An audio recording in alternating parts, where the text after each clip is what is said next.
हम लोग कक्षा 8वीं का अध्याय 1 जो ज्योग्राफी का है संसाधन पढ़ने जा रहे हैं। सबसे पहले हम लोग देखते हैं संसाधन। संसाधन किसे कहा जाता है और आखिर संसाधन होते क्या हैं। मोना और राजू अपना घर साफ करने में माँ की मदद कर रहे थे। इन सभी चीज़ों को देखो, कपड़े, बर्तन, अनाज, कंघा, शहद की बोतल, किताबें, इनमें से प्रत्येक उपयोगी है, मोना ने कहा।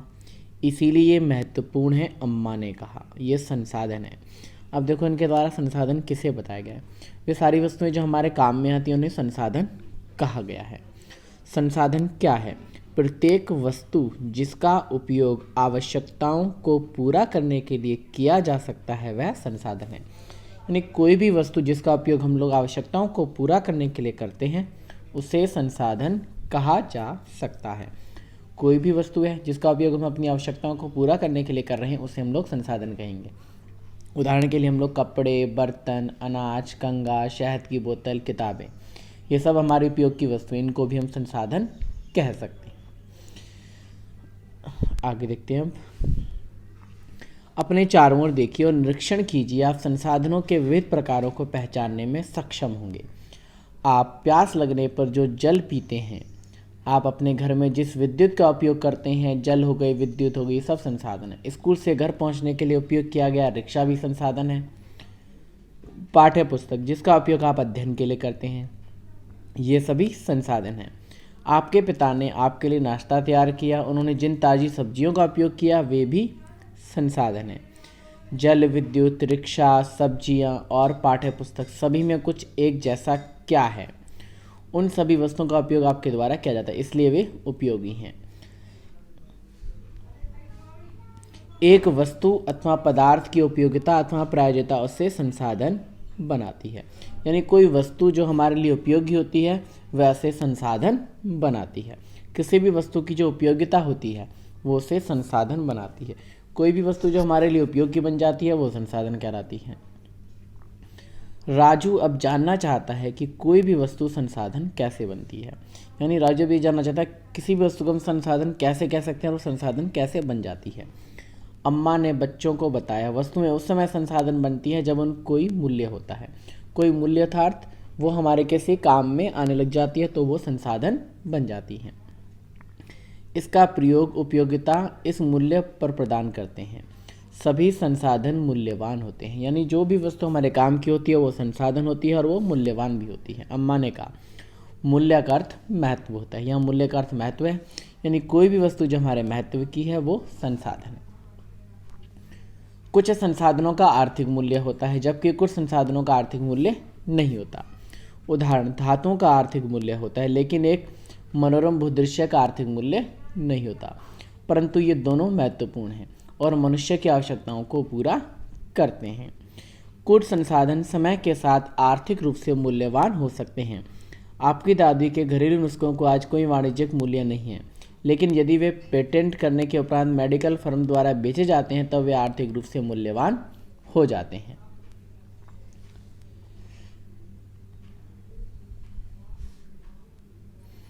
समय और प्रौद्योगिकी दो महत्वपूर्ण कारक हैं जो पदार्थों को संसाधनों में परिवर्तित कर सकते हैं। दोनों लोगों की आवश्यकताओं से संबंधित है। लोग स्वयं ही सबसे महत्वपूर्ण संसाधन हैं। ये लोगों के विचार, ज्ञान, आविष्कार और खोजी हैं जो और अधिक संसाधनों की रचना करते हैं। प्रत्येक खोज अथवा आविष्कार से बहुत से अन्य खोज एवं आविष्कार होते हैं। आग की खोज से खाना पकाने की पद्धति एवं अन्य प्रक्रियाओं का प्रचलन हुआ, जबकि पहिए के आविष्कार से अंततः परिवहन की नवीनतम विधियों का विकास हुआ। जल विद्युत बनाने की प्रौद्योगिकी ने तेजी से बहते जल से ऊर्जा उत्पन्न करके उसे एक महत्वपूर्ण संसाधन बना दिया। अब हम देखते हैं संसाधनों को दो भागों में बांटा गया है, एक मानव निर्मित संसाधन और एक प्राकृतिक संसाधन। प्राकृतिक संसाधन जो हमें प्रकृति के द्वारा मिलते हैं और मानव निर्मित संसाधन जिनका निर्माण मानव के द्वारा किया है। सामान्यतः संसाधनों को प्राकृतिक, मानव निर्मित और मानव में वर्गीकृत किया जा सकता है। यानी जो संसाधन है दो भागों बांटा गया है, प्राकृतिक संसाधन और मानव निर्मित संसाधन। प्राकृतिक और मानव निर्मित। पहले देखते हैं हम लोग प्राकृतिक संसाधन क्या है। जो संसाधन प्रकृति से प्राप्त होते हैं और अधिक संशोधन के बिना उपयोग में लाए जाते हैं प्राकृतिक संसाधन कहलाते हैं। अब देखो प्राकृतिक संसाधन क्या है। जो संसाधन हमें प्रकृति ने दिए हैं और उन संसाधनों का हम उपयोग बिना किसी बदलाव के करते हैं वो प्राकृतिक संसाधन कहलाते हैं। जो संसाधन हमें प्रकृति ने दिए हैं और उनका उपयोग हम बिना किसी बदलाव के कर रहे हैं ऐसे संसाधनों को प्राकृतिक संसाधन कहा जाता है। आगे जिसमें वायु हम सांस लेते हैं, हमारी नदियाँ, झीलों का जल, मृदा, खनिज सभी प्राकृतिक संसाधन हैं। इन संसाधनों में से बहुत से प्रकृति के निःशुल्क उपहार हैं और सीधे ही उपयोग में लाए जा सकते हैं। कुछ परिस्थितियों में प्राकृतिक संसाधन का सबसे अच्छी तरह उपयोग करने के लिए औजारों और प्रौद्योगिकी की आवश्यकता हो सकती है। प्राकृतिक संसाधनों को विस्तृत रूप से नवीकरणीय और अनवीकरणीय संसाधनों में विभाजित किया जा सकता है। अब देखो जो प्राकृतिक संसाधन है इनको भी दो भागों में बांटा गया है, नवीकरणीय संसाधन और अनवीकरणीय संसाधन। नवीकरणीय और अनवीकरणीय संसाधन। अब हम पहले देखते हैं नवीकरणीय संसाधन किसे कहते हैं। नवीकरणीय संसाधन वे संसाधन हैं जो शीघ्रता से नवीकृत अथवा पुनः पूरित हो जाते हैं।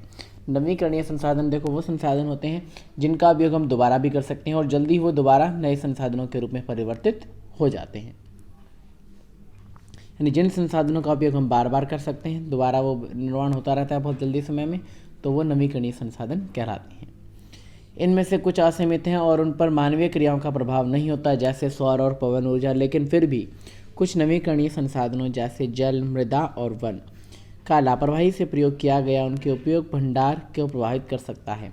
जल असीमित नवीकरणीय संसाधन प्रतीत होता है, फिर भी जल की कमी, प्राकृतिक जल स्रोतों का सूखना आज विश्व के बहुत से भागों में एक बड़ी समस्या है। अब देखो नवीकरणीय संसाधन पता चल गया कि वे संसाधन जिनका उपयोग हम दोबारा कर सकते हैं, जो शीघ्रता से नवीकृत तथा पुनः पूरित यानी दोबारा भर जाते हैं, पूरे हो जाते हैं, उन्हें नवीकरणीय संसाधन कहा जाता है। देखते हैं अनवीकरणीय संसाधन किसे कहते हैं। वे संसाधन जिनका भंडार सीमित है। जिनका भंडार सीमित यानी सीमित मात्रा में है। भंडार के एक बार समाप्त होने के बाद उनके नवीकृत तथा पुनः पूरित होने में हजारों वर्ष लग जाते हैं। अब देखो अनवीकरणीय संसाधन उन्हें कहते हैं जिनकी संख्या सीमित है और उनको एक बार समाप्त होने के बाद उनके दोबारा निर्माण में हजारों वर्ष लग जाते हैं। ऐसे संसाधनों को अनवीकरणीय संसाधन कहा जाएगा। यह अवधि मानव जीवन की अवधि से बहुत अधिक है। इस प्रकार के संसाधन नवीकरणीय संसाधन कहलाते हैं। उदाहरण के लिए कोयला, पेट्रोलियम तथा प्राकृतिक गैस इसके कुछ उदाहरण हैं। प्राकृतिक संसाधनों का वितरण भूभाग, जलवायु, ऊंचाई जैसी अनेक भौतिक कारकों पर भी निर्भर करता है। पृथ्वी पर इन कारकों में विभिन्नता होने के कारण संसाधनों का वितरण असमान है। अब देखो मानव निर्मित संसाधन। अभी हमने ये प्राकृतिक संसाधनों के अंतर्गत पढ़ा है, जिसमें प्राकृतिक संसाधनों के अंतर्गत दो आते हैं, नवीकरणीय संसाधन और अनवीकरणीय संसाधन। अब हम पढ़ रहे हैं मानव निर्मित संसाधन। कभी कभी प्राकृतिक पदार्थ तब संसाधन बन जाते हैं जब उनका मूल रूप बदल दिया जाता है। यानी प्राकृतिक जो पदार्थ होते हैं, संसाधन है, वो मानव निर्मित हुए संसाधन कई बार बन जाते हैं, लेकिन जब उनका रूप बदल दिया जाता है। लौह ऐसा उस समय तक संसाधन नहीं था जब तक लोगों ने उससे लौह बनाना नहीं सीखा था। लोग प्राकृतिक संसाधनों का उपयोग पुल, सड़क, मशीन और वाहन बनाने में करते हैं, जो मानव निर्मित संसाधन के नाम से जाने जाते हैं। प्रौद्योगिकी भी एक मानव निर्मित संसाधन है। इसलिए हम जैसे लोग प्राकृतिक संसाधनों का उपयोग करके मानव निर्मित संसाधन बनाते हैं, मोना ने समझाते हुए कहा, राजू ने स्वीकृति में सर हिलाया। मानव संसाधन। लोग और अधिक संसाधन बनाने के लिए प्रकृति का सबसे अच्छा उपयोग तभी कर सकते हैं जब उनके पास ऐसा करने का ज्ञान, कौशल तथा प्रौद्योगिकी उपलब्ध हो। इसलिए मनुष्य एक विशेष प्रकार का संसाधन है, अतः लोग मानव संसाधन हैं। शिक्षा, स्वास्थ्य लोगों को बहुमूल्य संसाधन बनाने में मदद करते हैं। अधिक संसाधनों के निर्माण में समर्थ होने के लिए लोगों के कौशल में सुधार करना मानव संसाधन विकास कहलाता है। यानी मानव संसाधनों के निर्माण में लोगों के कौशल में सुधार करना मानव संसाधन विकास कहलाता है। अब देखो संसाधन संरक्षण, यानी जो संसाधन हमारी पृथ्वी पर उपलब्ध हैं, इनका संरक्षण, इनका बचाव, इनकी सुरक्षा कैसे करनी चाहिए। मोना ने एक बड़ा सपना देखा। उसने देखा कि पृथ्वी पर सारा जल सूख गया और सारे पेड़ कट गए हैं। वहाँ पर ना तो छाया है, ना कुछ खाने पीने के लिए। लोग परेशान हो रहे थे और चारों तरफ भोजन और छाया की तलाश में निराश घूम रहे थे। उसने अपनी माँ को सपने के बारे में बताया। उसने पूछा, अम्मा यह क्या सच हो सकता है? हाँ, माँ ने उत्तर दिया। यदि हम नवीकरणीय संसाधनों के प्रति सतर्क नहीं रहते तो वे बहुत ही दुर्लभ हो सकते हैं और नवीकरणीय संसाधन निश्चय ही समाप्त हो सकते हैं। राजू ने पूछा, हम इसके लिए क्या कर सकते हैं? बहुत कुछ, अम्मा ने उत्तर दिया। आप अपने दोस्तों से बात क्यों नहीं करते?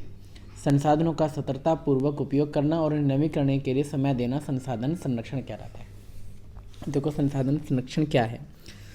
संसाधन संरक्षण का अर्थ है कि जो संसाधन है उनका उपयोग सतर्कतापूर्वक करना चाहिए और उन्हें नवीकरण के लिए समय देना चाहिए, यानी उनके दोबारा निर्माण में उनको समय देना चाहिए।